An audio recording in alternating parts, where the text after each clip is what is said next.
데살로니가전서 5장 23절 평강의 하나님이 친히 너희로 온전히 거룩하게 하시고 또 너의 온 영과 혼과 몸이 우리 주 예수 그리스도 강림하실 때에 흠없게 보존되기를 원하노라. 아멘. 오늘 함께 은혜 받을 제목은 신앙 순결이라는 제목입니다. 진짜 예수 믿겠다.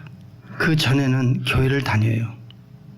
예수님과 거리는 너무나 멀고 눈에 보이는 가시적인 것이 자기 생각을 판단하게 하고 그리고 선택하게 했습니다.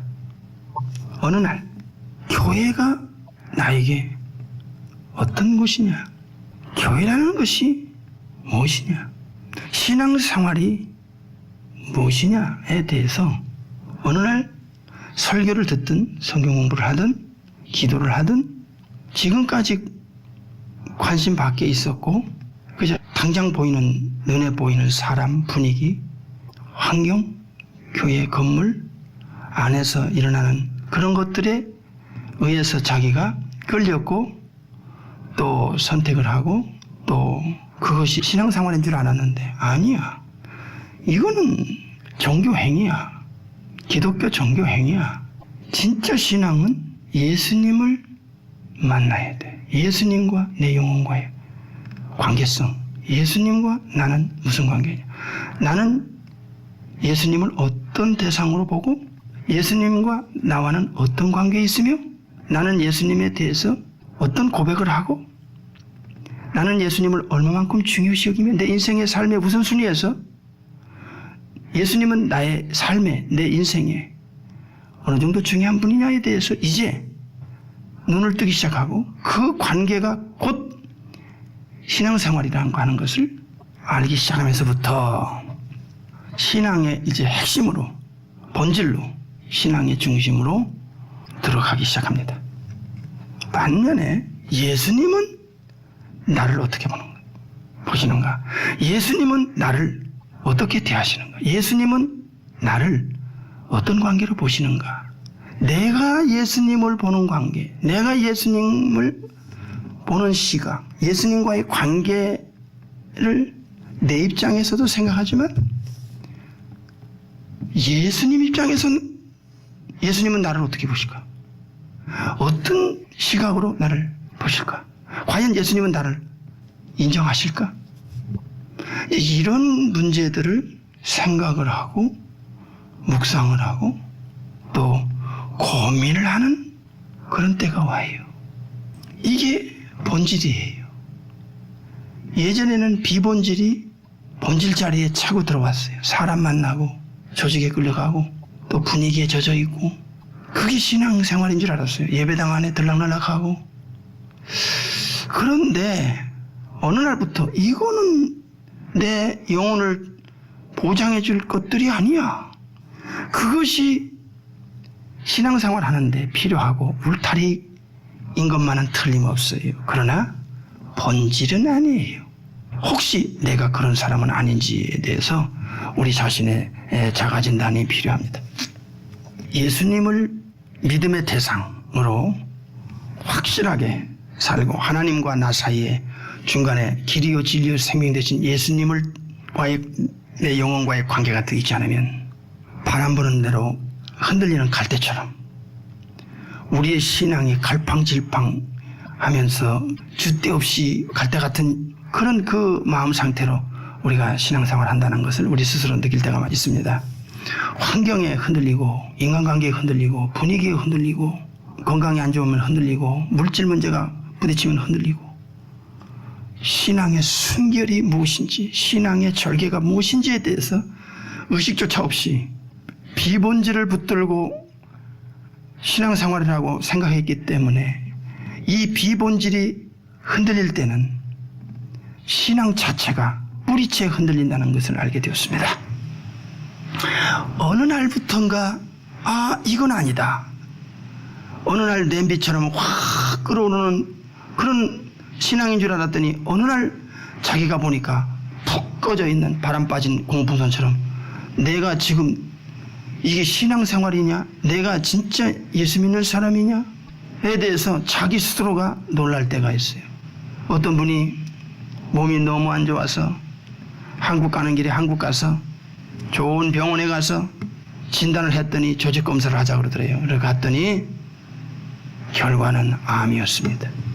의사로부터 암이라는 선고를 딱 듣는 순간에 그때 그 영혼 상태, 마음 상태를 말하는데 이제 미국에 와서 가까운 사람들한테 말하는데 그 순간에 자기가 내가 예수 믿는 사람이야?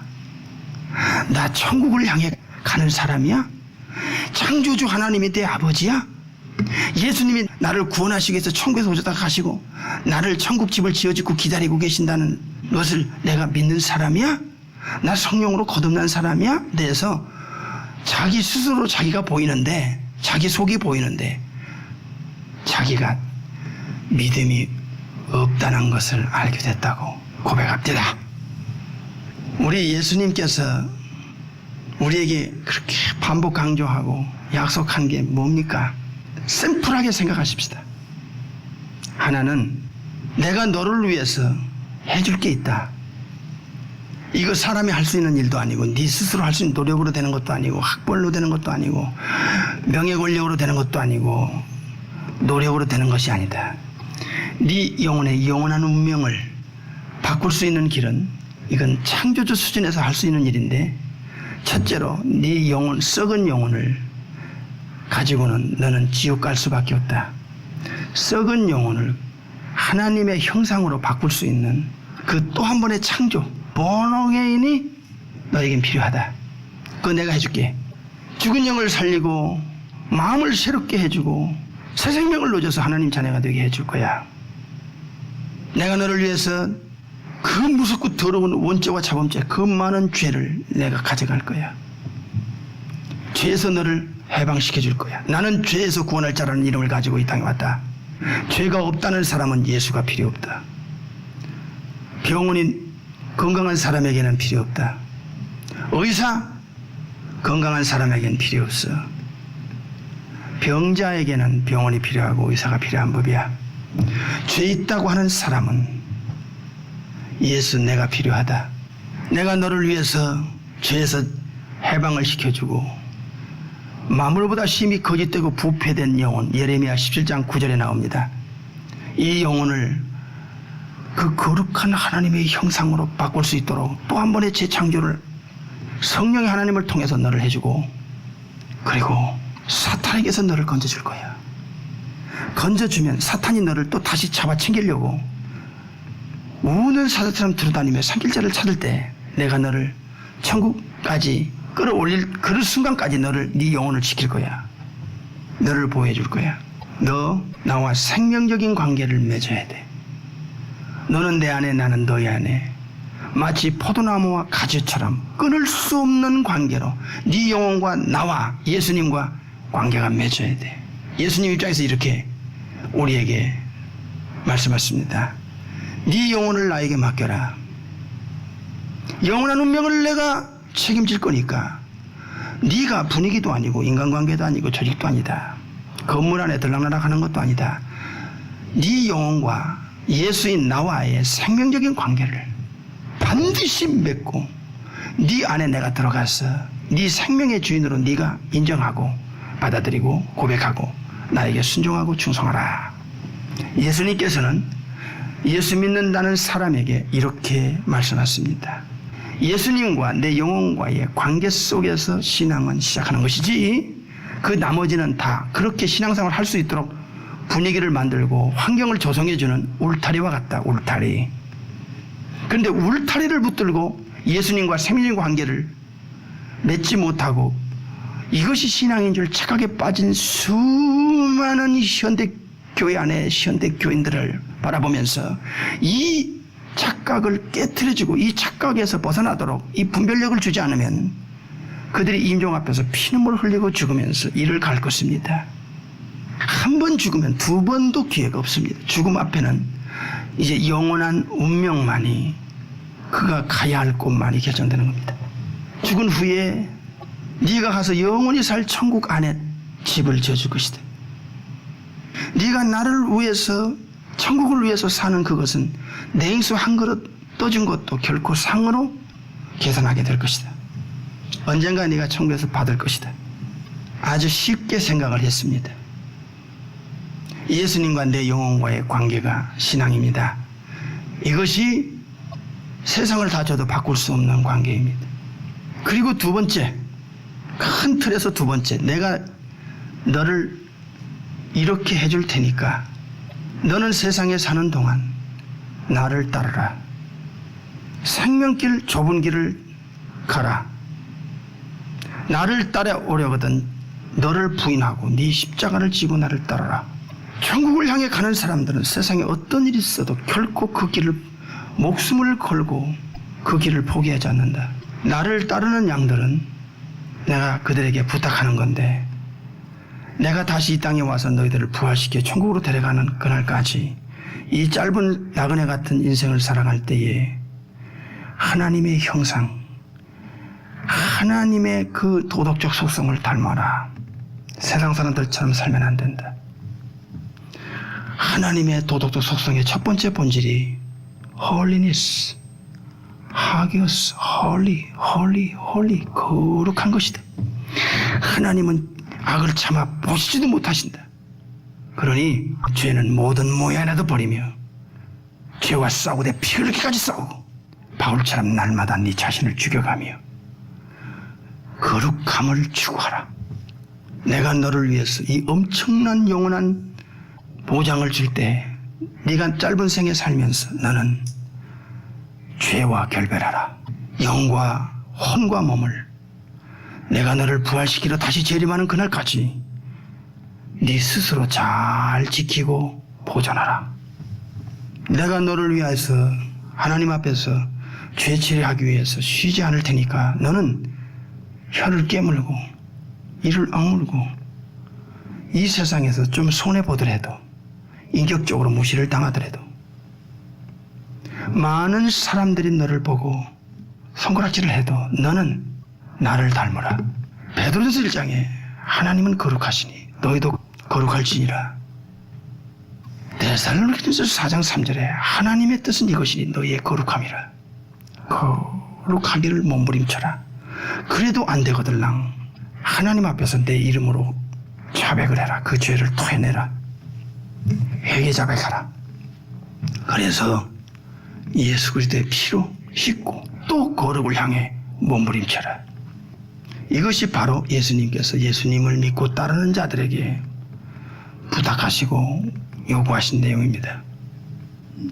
예수님을 죽어도 믿고 목숨 걸고 믿고 하늘이 두 쪽 나고 천지가 기백돼도 믿고, 진짜 믿는 것은 이런 것입니다. 죽어도 예수님을 따라가는 겁니다. 자신을 위해서가 아닙니다. 명예, 권력, 돈, 쾌락을 따라가는 게 아닙니다. 세상 따라가는 게, 인간 따라가는 게 아니에요. 분위기 따라가는 것도 아닙니다.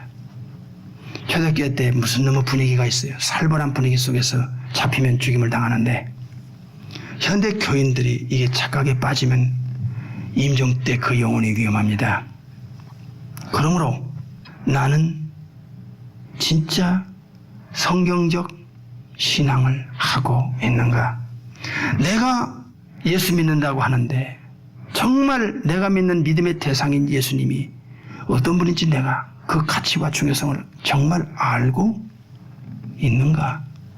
그리고 예수님을 믿는다고 하는데 정말 믿는 것은 예수님을 따르는 것까지 가야 되는데 예수님을 따라가고 있는가? 그 무엇보다 어떤 걸 내 앞에 내놔도 내가 예수님을 따라가는 것보다 중요한 게 없고 가치 있는 게 없다는 것을 인정할 수 있는가? 예수님을 따라간다는 것은 바로 아까 말씀드린 대로 주님을 닮아가는 것이다. 하나님의 요구를 우리는 이 땅에 살면서 들어드리는 것이다. 뭐냐? 사탄은 우리에게 죄를 조장합니다. 생각으로부터 마음으로부터 눈으로부터 혀 입술 말 손바닥으로부터 어떤 이유 조건을 만들어서 그렇게 되면 우리의 성질과 우리의 그 죄성 육성 악성을 충동시키고 일으켜서 그럴 수밖에 없다는 정당한 그런 그 이유를 내세워서 우리의 생각으로 마음으로 눈으로 혀 입술 말 손바닥으로 죄를 지게 됩니다. 그러나 예수님께서는 어떤 일이 있어도 네 생각에 정당하다고 생각할지라도 죄만큼은 싸워야 된다. 죄와 싸우되 피 흘리기까지 싸워야 된다. 죄는 모든 모양이라도 버려야 된다. 이거 다 성경에 있는 말씀입니다. 그러기 위해서 네가 죽어야 된다. 날마다 죽어야 된다. 상대방보다도 먼저 네가 죽어야 된다. 죽어라. 어떤 상황, 어떤 분위기, 어떤 조건, 어떤 입장이 문제가 아니라 네 영혼을 홀리하게 지키는 데 신경 써라. 그것이 우리 주님이 부탁하는 내용입니다. 어떤 일이 있어도 나를 따라와라. 내가 널 책임질 거야. 어떤 일이 있어도 어떤 상황에서도 네 생각과 마음과 눈에 입술 말 손바닥이를 죄로 더럽히지 마라. 이웃 핑계대고 죄짓지 마라.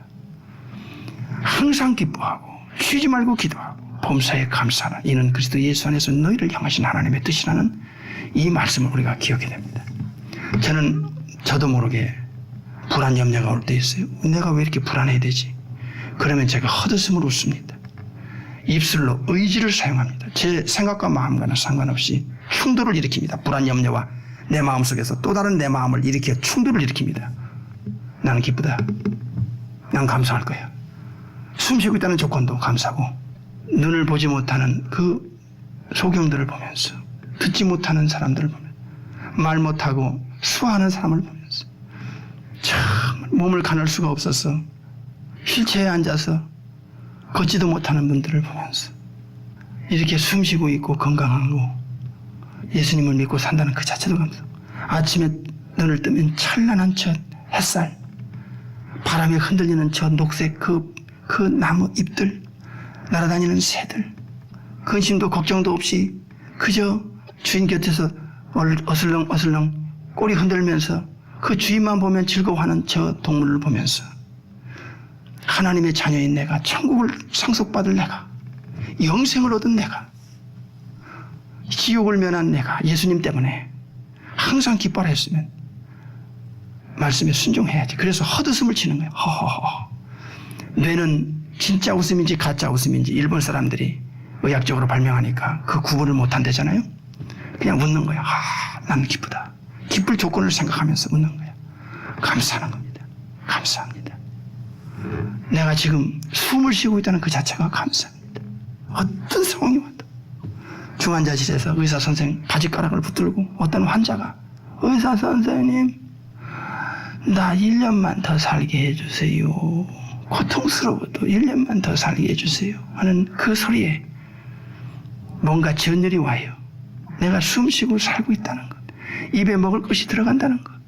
아프리카의 저 유니세프나 월드비전에 보면 피골이 상접하여 일어나지도 못하고 일어날 기운도 없어서 굶어 죽어가는 저들을 보면서 입에 들어갈 것이 있고 또 어떤 분은 잠을 못 자 밤새도록 불면증에 시달려 잠 못 잔다는 게 얼마나 고통스럽다는 것을 호소합니다. 누우면 잘 수 있는 것, 숨 쉴 수 있는 것, 호수를 끼고 자기 힘으로 숨을 못 쉬니까 산소 호흡기를 끼고서 숨을 쉬어야만 하는 그분들 앞에서 어찌 감사가 안 나와. 여러분, 하나님의 말씀 앞에 영적인 가치를 알면 알수록 육신적인 문제가 터진다 해도 이걸 뚫고 나가는 뛰어넘을 수 있는 초대교회 신앙의 그 신앙을 본받으려고 몸부림치면 성령님이 도와줍니다. 근심 걱정 무거운 짐 아니 진짜 누군가. 그렇습니다. 정도의 차이는 있고 칼라의 차이는 있어서 어떤 처녀가 시집을 갔습니다. 시집간 지 몇 년 있다가 남편이 죽었습니다. 자기 아들이 태어났는데 아버지 얼굴도 못 보고 태어났습니다. 그 아들이 엄마 말 잘 듣고 새벽기도 가는데 따라가고 아들을 위해서 기도했습니다. 하나밖에 없는 아들을 놓고 기도했습니다. 어렸을 때부터 착하고 엄마 말 잘 듣고 교회는 잘 참석하고 새벽에 가면 새벽 기도 가려면 애가 일어나서 엄마가 나도 같이 가야지. 새벽에 가서 엄마가 기도할 때 옆에서 엄마 무릎에서 누워서 차. 엄마는 이불 하나 얇은 거 가져가서 애를 덮어주면서 눈물로 기도하는 거예요. 얘가 크면서 신앙생활 잘했습니다. 공부도 잘하고 그래서 장로님 권사님들이 칭찬하고 그런데 서울대학을 들어갔습니다. 서울대학에 들어가서 이제 교회 생활하는 애들 여름 수양회 애들 데리고 가서 하다가 애들이 물에 빠져 콜록콜록 하니까 얘가 그 애를 찾으러 들어가려다가 같이 죽었어요. 교인들과 목사님과 그 엄마가 소식을 듣고 망연자실합니다. 뭐 할 말이 없어. 목사님도 같이 울고 엄마도 같이 울고 남편도 일찍 떠났고 자식도 그 이제 공부 잘해서 이제 효도할 거라고 생각하고 훌륭한 하나님의 사람으로서 했는데 그 애기 하나 살리려고 물속에 들어갔다가 얘도 같이 죽었어요. 이게 무슨 할 말이 있겠습니까? 무슨 위로가 필요합니까? 인간의 말로는 오히려 그 사람을 힘들게 하는 겁니다. 그저 같이 울어주는 게 좋아요. 기도하고 울어주고 같이 울어주고 이분이 나가서 금식 기도하고 철야 기도하고 새벽 기도하면서 많이 주님 앞에 울면서 기도했습니다. 근데 어느 날 환상이 보였답니다. 자기 아들이 천국에 있는 환상을 봤습니다. 그래서 이분이 더 이상 아들 때문에 슬퍼하지 않았습니다. 이분이 기도하면서 내가 남은 생에 천국 가서 우리 주님 뵙고 또 아들 만나기 전에 무엇을 하다가 천국 갈 것인가를 생각했습니다. 기도를 많이 하면서 전도하기로 작정을 했습니다. 저 청량리에 있는 그런 사창가 그런 데를 가서 그 불쌍한 여자들을 자식처럼 생각하고 전도를 하기 시작합니다. 한 사람, 두 사람 오랜 세월 동안 전도하고 그들을 도와주고 하면서 마음을 돌이켜 예수 믿게 거기서 빼내가지고 교회에 데려오고 그런 일을 시작하게 했습니다. 그러다가 제가 캐나다에 있을 때 어떻게 캐나다에 오게 됐는데 어떤 분을 연결을 통해서 우리 교회에 와서 간증하게 됐습니다. 아들 하나 의지하고 살던 그 사람이 아들이 훌륭하게 돼서 있었으면 아들 의지하고 살다가 천국을 갔겠지요. 그러나 아들 먼저 보낸 후에 정말 앞이 안 보이고 하늘이 무너지고 어떻게 살까 생각하고 살 의미조차도 잃어버릴 때 그분은 기도줄을 잡게 된 것입니다.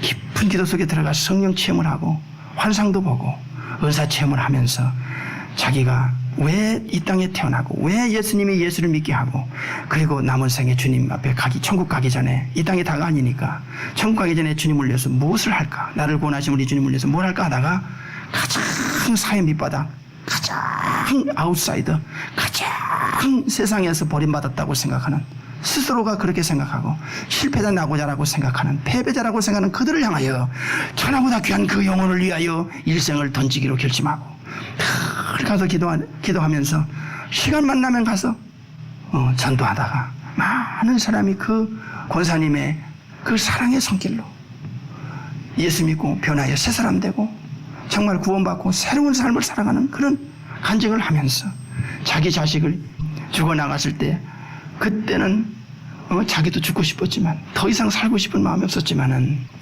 기도 중에 주님께서 하늘의 지혜를 줘서 나의 존재 가치는 주님 앞에서 나는 어떤 일을 하다가 천국에 갈까 했더니 그렇게 귀한 일을 하는 그 모습을 보면서